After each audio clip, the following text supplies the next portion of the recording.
do, gade dorade en pote bao. Do, gade dorade en pote bao.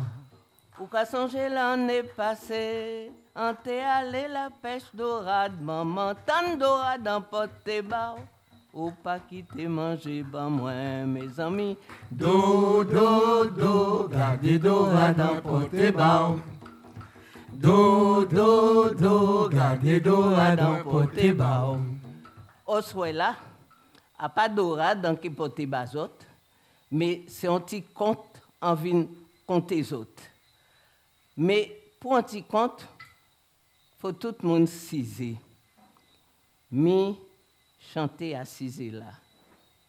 Mamzella, oui, oui, oui. Panti bala ciser. Monsieur l'a dit moins qu'on ça, oui, oui, oui. Panti bala ciser. Il dit moins, il aimez-vous, oui, oui, oui. Panti bala ciser. Monsieur là, oui, oui, oui. Panti bala ciser. Ouais, j'autre cisé, et quand il est là, contre la caille arrivée. Mais. C'est la monument vigilant qui menait moins devant les autres. Et il m'a moins ça, m'a raconté les autres. Le bon Dieu et le diable étaient petits garçons. Et se faisaient des tours pas possibles. Seulement, voilà, un jour, le bon Dieu, à force de jouer avec le diable, dans le feu du jeu, s'aperçut en un éclair que le diable était trop fort pour lui. Que tôt ou tard, dans l'affaire, il finirait un jour par perdre sa bonté. Alors, il resta quelque temps seul de son côté et il grandissait seul. Et de son côté, le diable était seul aussi. Curieux de voir ce que Dieu ferait de sa solitude. Mais il n'attendit pas longtemps, compère diable. Car dans son désœuvrement, dans sa soif de compagnie, Dieu se mit à rêver alors. Avant qu'il ne soit trop tard et que je ne m'habitue à cette solitude, je vais créer quelqu'un, un homme quoi. Quelqu'un qui soit capable de me comprendre. Nous grandirons ensemble, nous nous amuserons et surtout, nous parlerons ensemble. Nous profiterons pleinement des joies de la terre. Les anciens de par ici considèrent que ce fut là une chimère de plus de Dieu. Et c'est précisément dans cette indécision divine que se glisse mon histoire.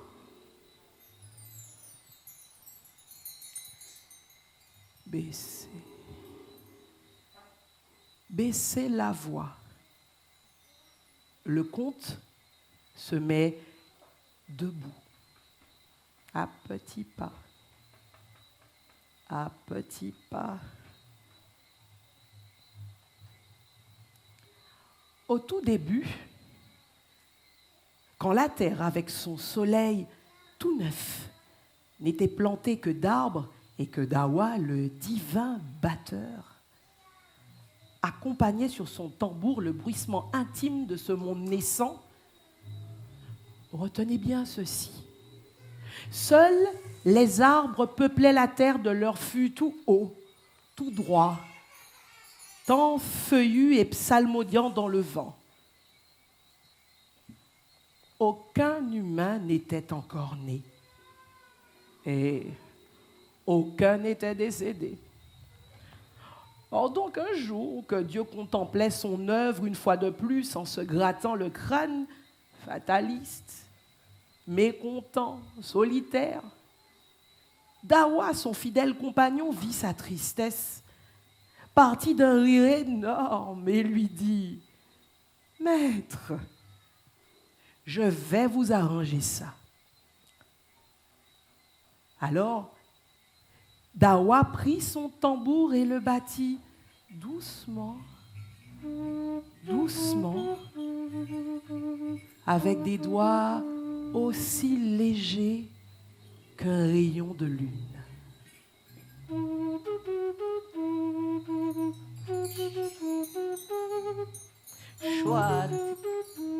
Choisi canonnage pour aller voir le monde. Choisi canonnage pour aller voir là-bas. Ticano, ticano, ticano, ticano, ticano, ticano. Moi ticano quand parti à la nage. Ticano, ticano, ticano, ticano, ticano, ticano. Moi ticano quand parti à la nage. Ticano nage pour aller voir le monde. Ticano nage pour aller voir là-bas. Alors, se détachant des arbres, des feuilles vinrent à lui de toutes les régions de la terre, charmées par le divin batteur. Et voici qu'elle devenait un homme et une femme. Un homme qui était une femme et une femme qui était un homme. Tous deux unis ensemble, l'un dans l'autre, l'un avec l'autre dans le même sac de nerfs et de peau. Mi belle bite même, belle, belle, belle. Mais à peine reçurent-ils la vie, l'homme dans la femme et la femme dans l'homme, que chacun voulut marcher dans une direction différente. Et comme ils chutaient lourdement à terre, en voyant leurs bras, leurs jambes en tous sens, de leur bouche unique sortit le chant suivant. Yé yé oh la yé yé, yé yé oh la yé yé, yé yé oh la yé yé, l'homme à gauche, la femme à droite, la femme à droite et l'homme à gauche.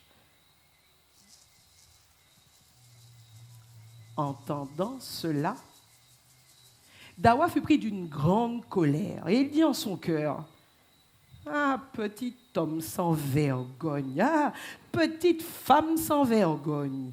Et il souffla, et le sac se déchira. L'homme à gauche, la femme à droite, sans se regarder, sans se voir, seuls, ils allaient dans la vie sans foyer, sans enfant. Seuls.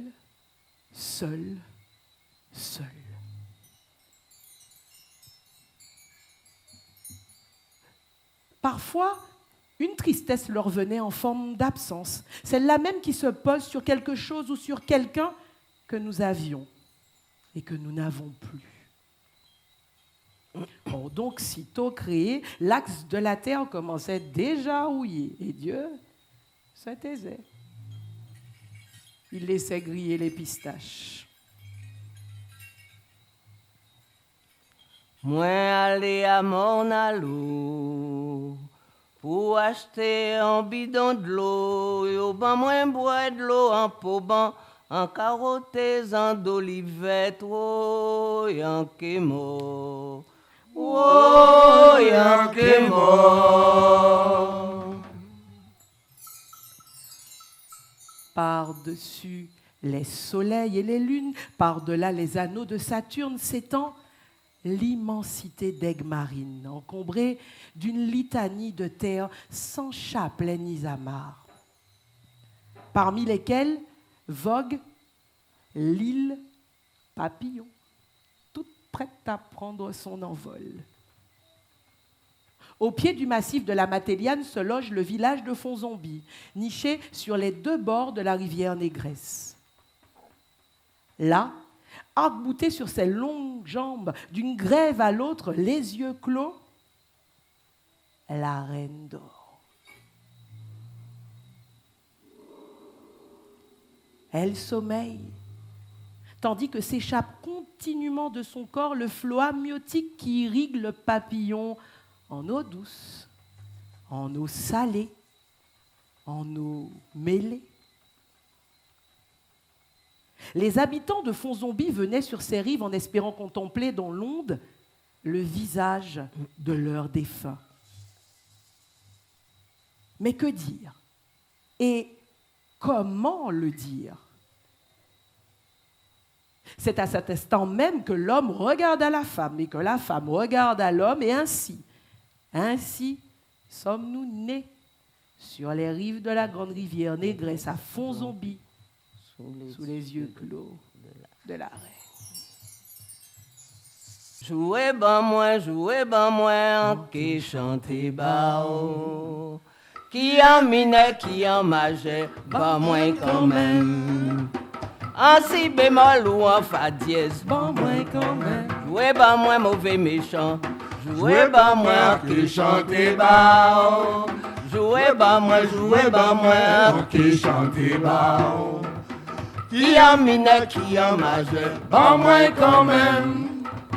en si bémol ou en fa dièse, Ban moi quand même. jouez ban moi mauvais méchant, jouez ban moi qui chante bao.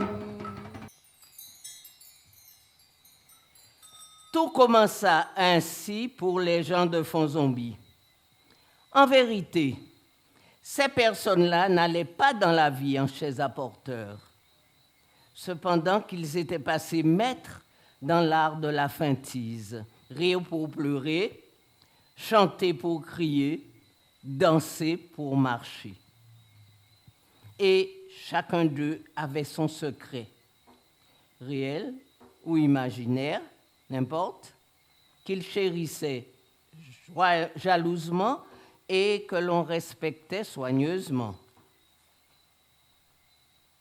Pourtant, en matière d'énigmes vivantes, Mère Justinienne portait la couronne. Elle vivait sans homme et sans amis et clamait à qui voulait l'entendre que Dieu l'avait bien punie en l'envoyant choir par ici au milieu d'un tas de gueux qui se prenaient pour les moutardiers du pape. Elle entendait avec un petit pincement au cœur les rires de la compagnie des scandaleuses. Et au fond, elle aurait bien aimé rire elle aussi, même une seule fois. Mais avec qui? Avec qui? Tout autour d'elle lui semblait contestable, minuscule, invivable. Non, pas un seul juste pour sauver le monde. Son monde. Aussi, le soir venu, elle se glissait subrepticement au bord d'un étang, derrière sa maison, où elle avait rendez-vous avec les étoiles qui se reflétaient dans l'eau et semblaient vouloir lui parler. Oui, vous avez bien entendu, elles étaient devenues ses seules amies, sa seule compagnie, et elle semblait la comprendre à demi-mot, au-delà des mots. C'est à ce monde inconnu et prometteur qu'elle voulait appartenir. Et elle en vint à se confier à l'une de ces étoiles qui l'écoutait d'après elle, la comprenait, la voyait, elle, Justinienne. Une nuit, après maints secrets partagés entre l'étoile et la dame.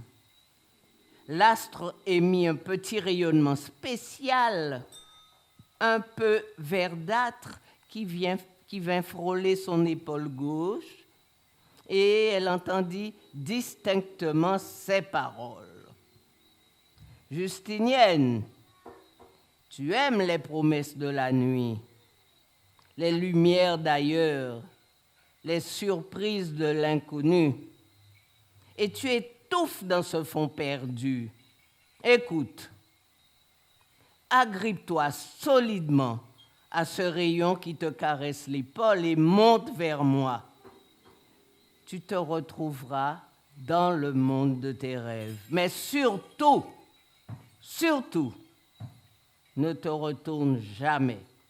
Avance, toujours plus haut, toujours plus haut. » Alors, ma Justinienne se laissa aspirer par le ray de lumière, petite balançoire accrochée aux étoiles. Mais à mesure qu'elle progressait, une angoisse l'envahissait devant cet univers brillant, si brillant, trop brillant peut-être, qu'il attendait là-haut. Et pour la première fois, un doute l'envahissait et elle se demandait si elle avait regardé du bon œil le petit monde d'en bas. Et tandis qu'un regret l'assaillait, elle oublia la mise en garde de l'étoile et se retourna, chutant aussitôt lourdement au bord de cet étang qu'elle avait tant aimé. Estébéquette. Elle regarda à droite, elle regarda à gauche, et puis regagna précipitamment sa case, son lit, et s'empressa de fermer les yeux sur tout cela. Or donc, aussitôt créé, l'axe de la terre commençait déjà à rouiller. Et Dieu se taisait, il laissait griller les pistaches. Maman Justinienne avait gardé de cette aventure un sentiment de gêne et d'embarras. Et maintenant, elle ne se comprenait plus, ne savait plus qui elle était, ce qu'elle faisait, tandis que, profitant de son désarroi, de mauvais plaisants venaient la narguer la nuit venue par des chansons piquantes, moqueuses, blessantes. Mais Justinienne ne s'occupait nullement de ces funestes sérénades. Et elle répondait gracieusement qu'on ne lance des pierres qu'au manguier chargé de fruits. C'est d'ailleurs mango chargé au cavrier roche. Et n'en était-elle pas un de manguier? Elle avait fleuri et maintenant voici. Elle donnait son fruit. Et quel fruit! Je vous le donne en 1000. Mais peut-être que ce soit la cour d'or.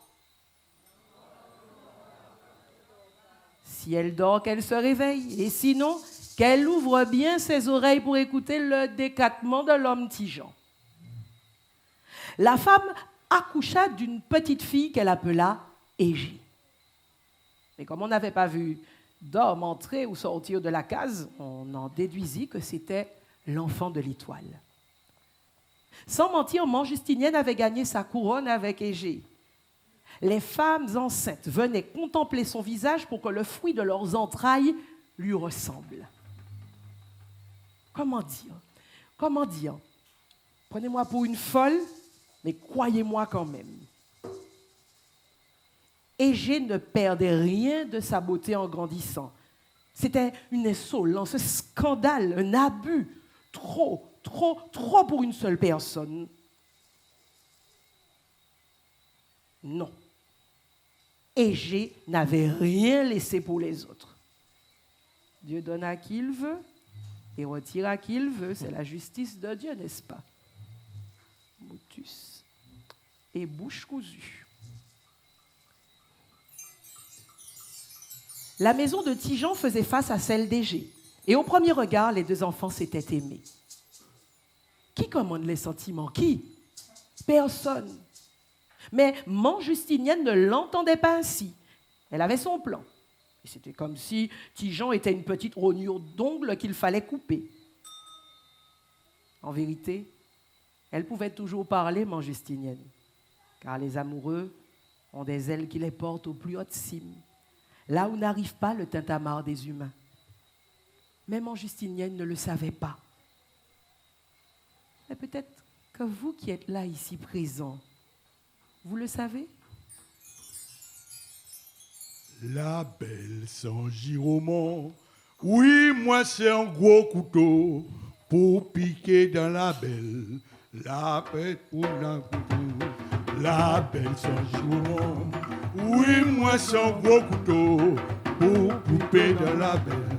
Au fond, à quelle belle, belle, belle, belle, belle, qu'on l'a. Belle, belle comme l'arc-en-ciel. Belle doudou foutou, belle comme l'arc-en-ciel. Belle, belle Qu'on comme l'arc-en-ciel. Oui, chérie foutou, belle comme l'arc-en-ciel. Belle, belle qu'on l'arc-en-ciel. Oui, doudou foutou, belle comme l'arc-en-ciel. Belle, belle qu'on Ah, l'arc-en-ciel. chérie foutou, belle comme l'arc-en-ciel. Belle, belle comme l'arc-en-ciel. Ouais. La belle sans giromont, oui, moi c'est un gros couteau pour couper la belle au fond à Kéali. Quoi qu'il en soit, maman Justinienne entendait disposer de son joyau comme elle voulait. Et dans son délire, elle alla même s'imaginer que Dieu en personne était jaloux d'elle. Lorsqu'Égée devint femme, elle suréleva sa maisonnette et y cloîtra la jeune fille pour la protéger des curieux. Elle alla jusqu'à organiser des concours de prétendants. Mais personne n'obtenait grâce à ses yeux. L'un était trop petit, l'autre trop grand, celui-ci était trop blanc, l'autre trop noir, le suivant, mauvais mélange. L'Édien vendait sa peine et tous les Levantins étaient des Juifs errants. Elle les passait tous à la moulinette et disait de façon sibylline « Tantôt, tantôt. Tous les prétendants ne sont pas présents aujourd'hui. J'attends quelqu'un qui vient de loin, qui se présentera le jour venu. Nous avons pris mot, mes petits agneaux. Patience. Vous verrez ce que vous verrez. » Comment avez-vous pu croire un seul instant que j'autoriserais ma petite Égée à venir grossir le lot de loqueteux en errance dans le bien nommé Fond Zombie?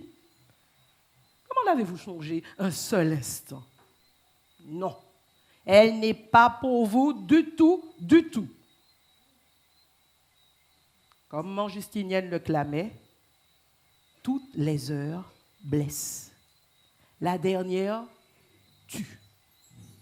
Hélas, un soir, elle rêva que quelqu'un l'appelait et elle reconnut aussitôt la voix de sa mère décédée. Chacun sait que l'on ne répond pas aux morts quand ils vous appellent, que l'on ne doit pas.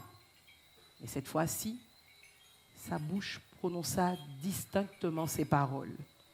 « J'arrive, mère, me voici. » Elle le savait. Elle s'était condamnée. Vrai. 3 jours après ce rêve, elle quittait la terre. La bougie a beau éclairer la pièce entière un soir, sa mèche vient à manquer. Baissez. Baissez la voix. Mon Justinienne s'en va. Maman chanda crier chanda, papa chanda crier chanda, frère chanda crier chanda, sœur chanda crier chanda, oti chanda, Mi chanda, o chanda, mi chanda, oti chanda, mi chanda. maman chanda crier chanda, papa chanda crier chanda.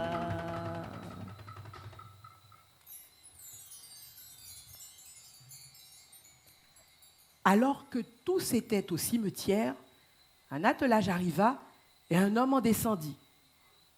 Ce n'était pas quelqu'un de par ici et nul ne le connaissait.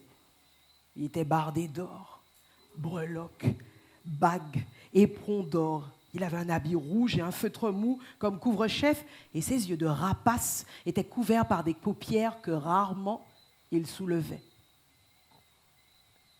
Et tandis qu'on recouvrait de terre le corps de Manjustinienne, il se mit devant le cercueil et dit « Me voici, Justinienne, je suis là, je viens chercher mon dû. »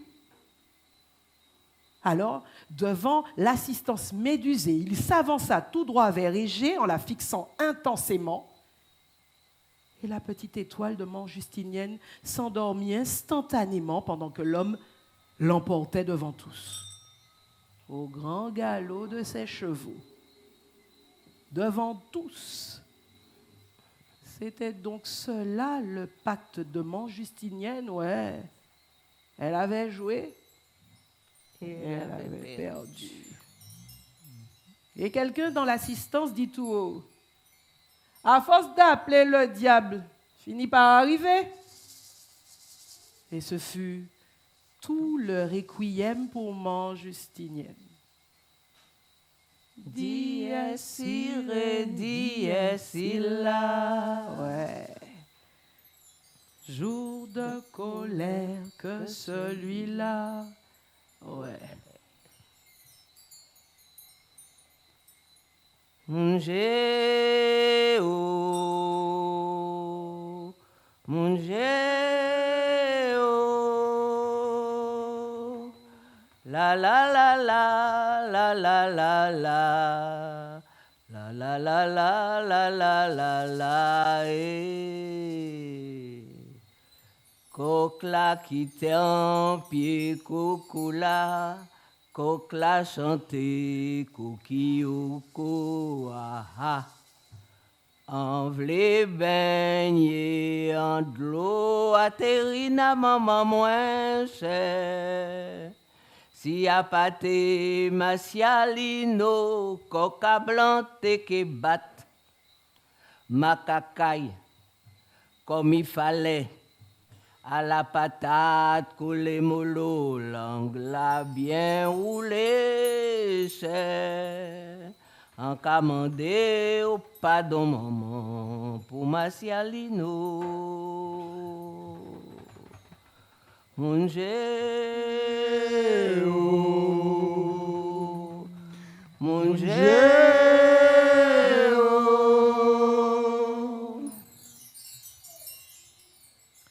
Cependant, les habitants de Fonzombie, eux, voyaient leur minuscule hameau comme un territoire sans bornes, où chacun d'eux était mystère pour l'autre.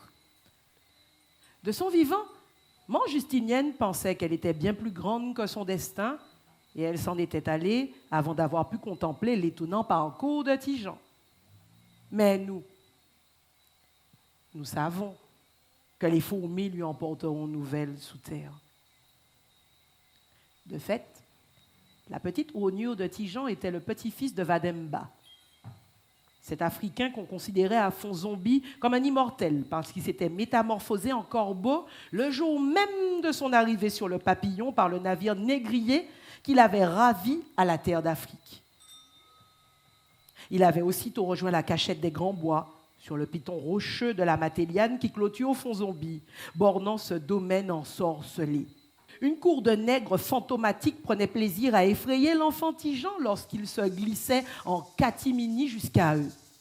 « Tijan, lui disait-il, sûr que le diable existe, le sais-tu? Les diables sont partout, et tels que tu nous vois, peut-être bien que nous en sommes, qui sait?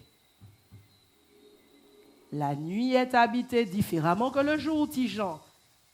Mais sache que le peuple de l'ombre ne dort jamais. Il rampe, vole, attrape, coupe et hache. Il coupe et hache. À qui mieux? La chair humaine. Tijan, il faut opposer à la foudre tes yeux impénétrables et elle ne te brûlera pas. Ainsi, Ainsi le formait-il à dompter la peur qui paralyse, ronge et tue.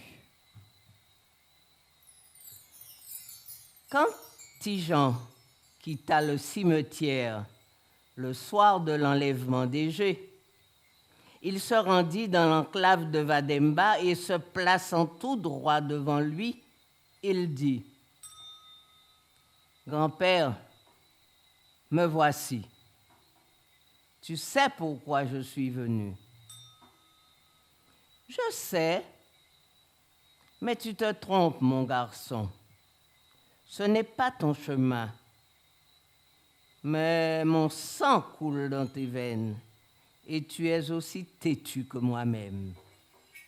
Tu es à la recherche de ton histoire, mais tu te trompes d'histoire, mon garçon. Sache-le bien. Il faut que je ramène Égée. Tu parles donc là pour ne rien dire. Tu n'as rien pour moi? Aucun conseil, aucune instruction, aucun garde-corps? Rien? Rien? Rien? J'ai quelque chose pour toi, mon garçon.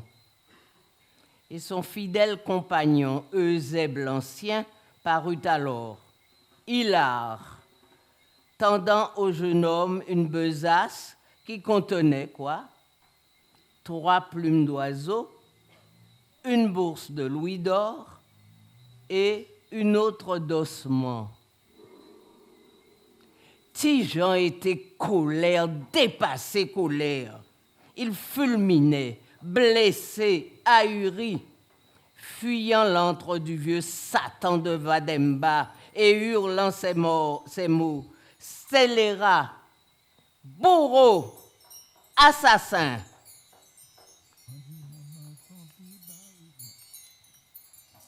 Moi dit maman. Zombie barré moi. Et tambouillé zombie là barré moi. Dit maman zombie barré moi. Les répondait zombie là barré moi. Dit maman zombie barré moi. Les voitures zombie là barré moi. Dit maman zombie barré moi. Aïe au matin, aïe en bois, coupé yann, a coupé l'oreille.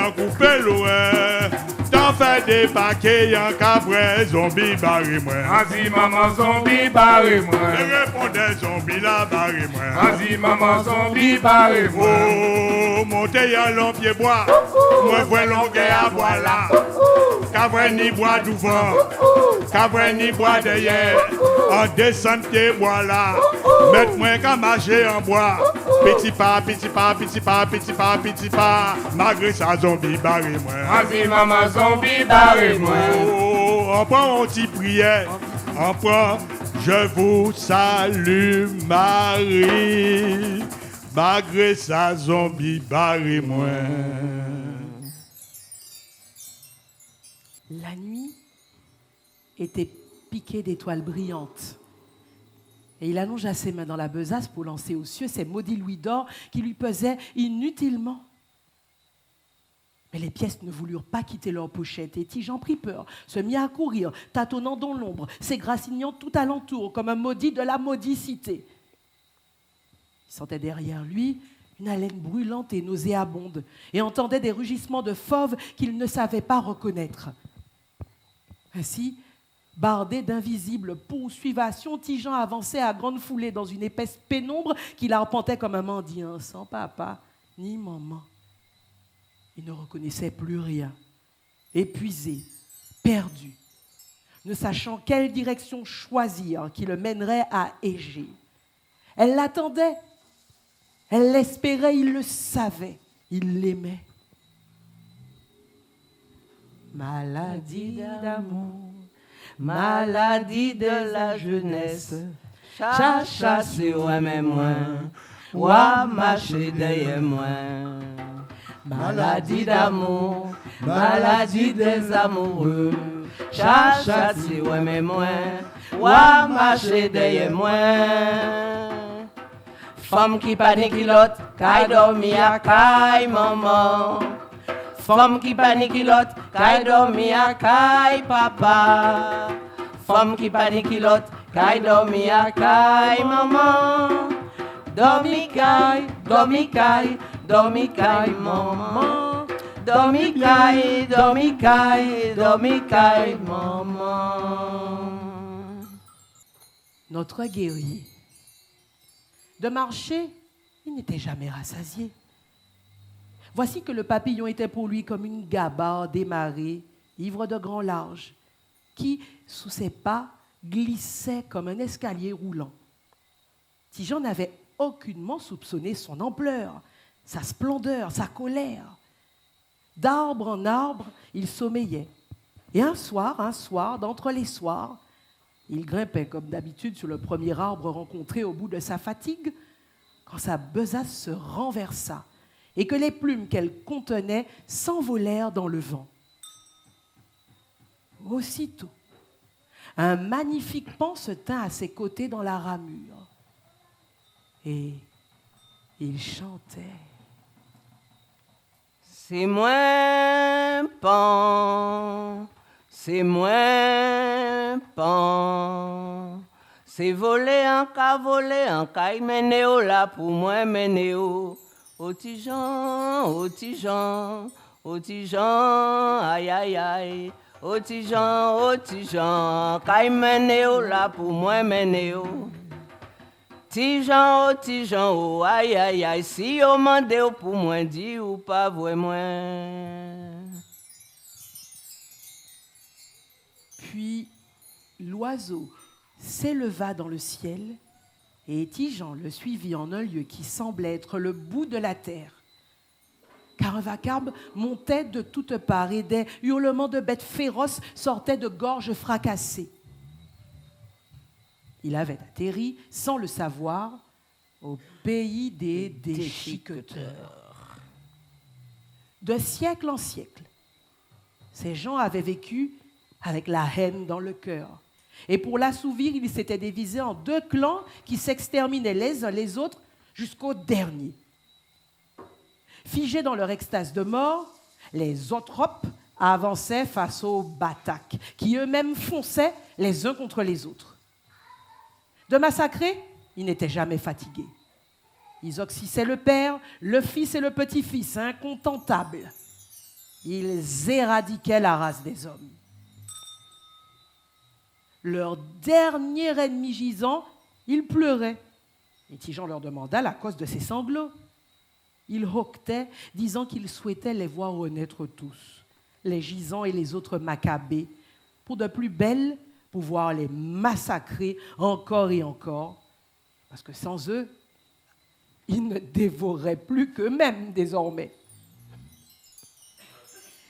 Ils avaient attelé le dernier cadavre à des chevaux pour être traînés sur le parcours des rasoirs, afin qu'il ne reste plus rien de lui.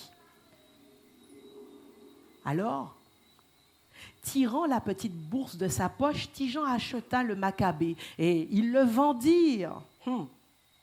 Car ils étaient aussi cupides que féroces. Après avoir enseveli le trépassé, Tigeon s'assit sur une grosse pierre, vidée, la tête entre ses mains. Les yeux fermés, il songea qu'au lieu d'Égée, il se retrouvait là avec un trépassé et qu'enfin, ces gens allaient proprement l'éliminer, lui aussi. Et il songeait, tout de même, quelle fin stupide. Éveille-toi, mon garçon, ouvre au moins les yeux pour voir venir ta mort. La monnaie, c'est la monnaie qui rare. La monnaie, c'est la monnaie qui rare. Oh là donc, en cas point l'argent pour payer ces Maccabées là. Oh là donc, en cas point l'argent pour payer ces Maccabées là.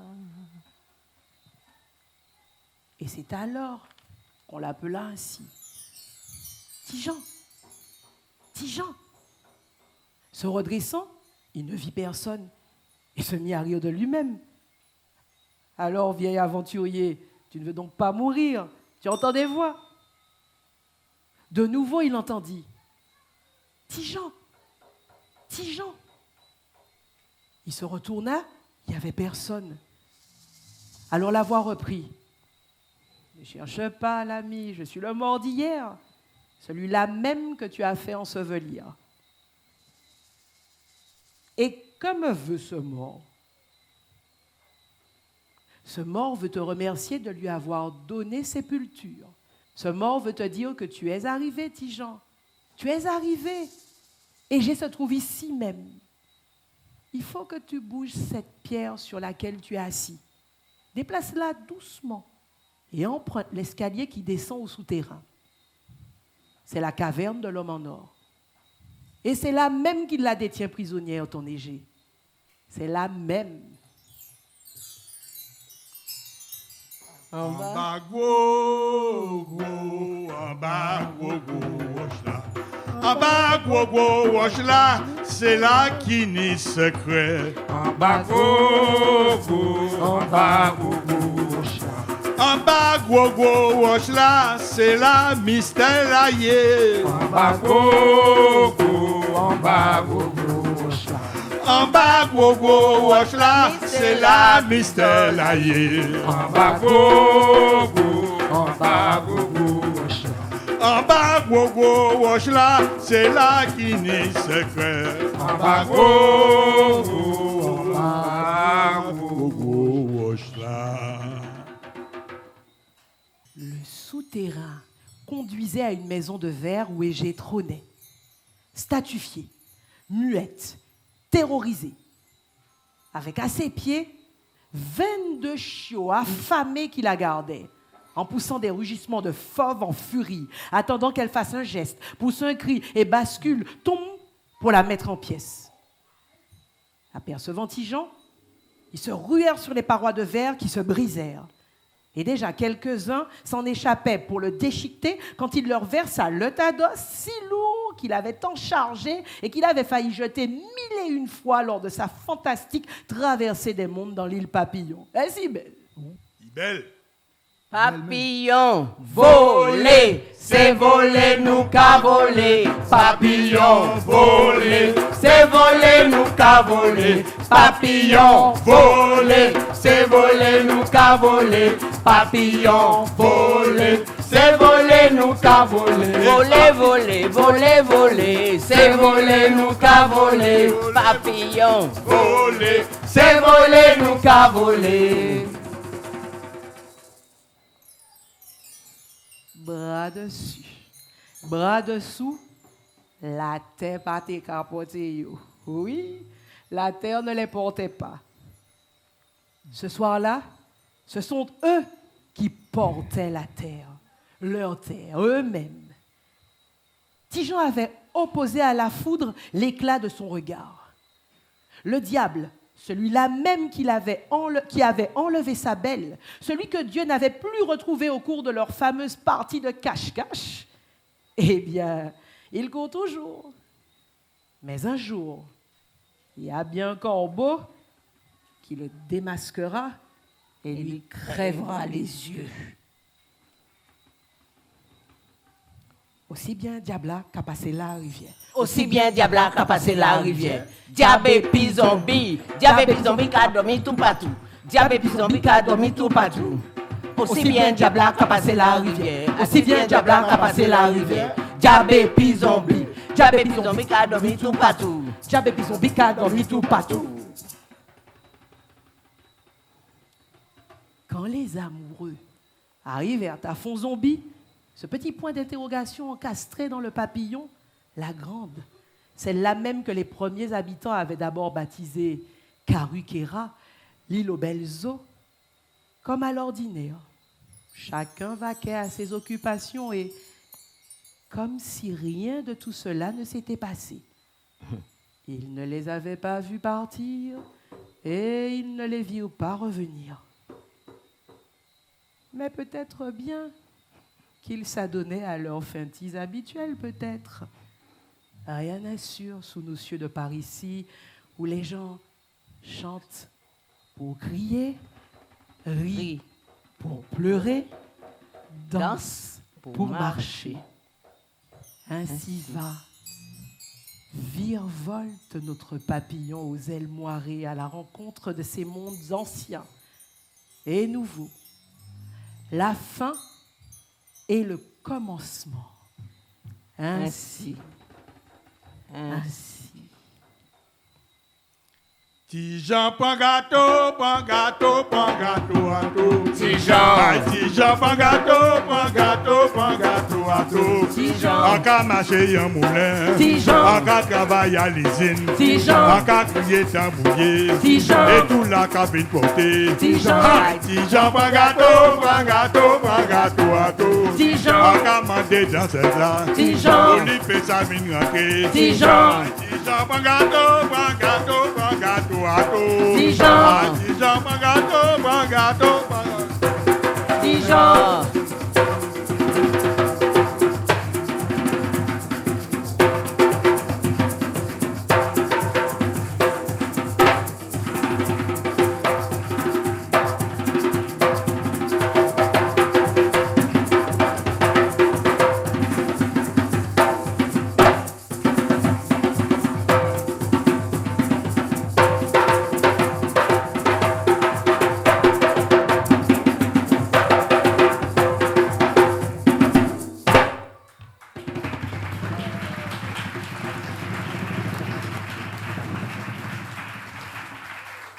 Mais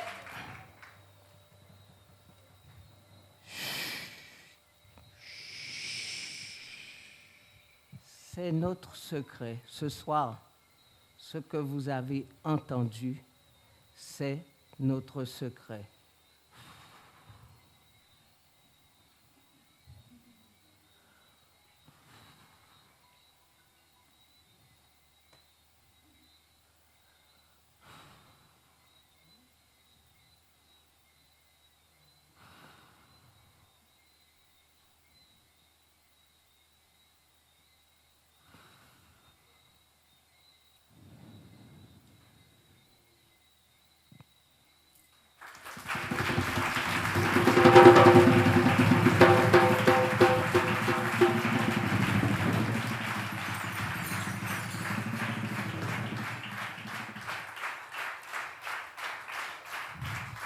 Benito,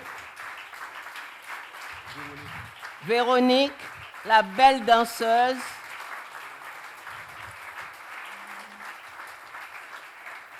Daniel Lozio, grand tambouiller devant l'Éternel, Simone Lagrand, ma complice, mon amie, ma sœur. Qui nous a présenté? Nous pas besoin de présenter encore? Simone Schwarzbart.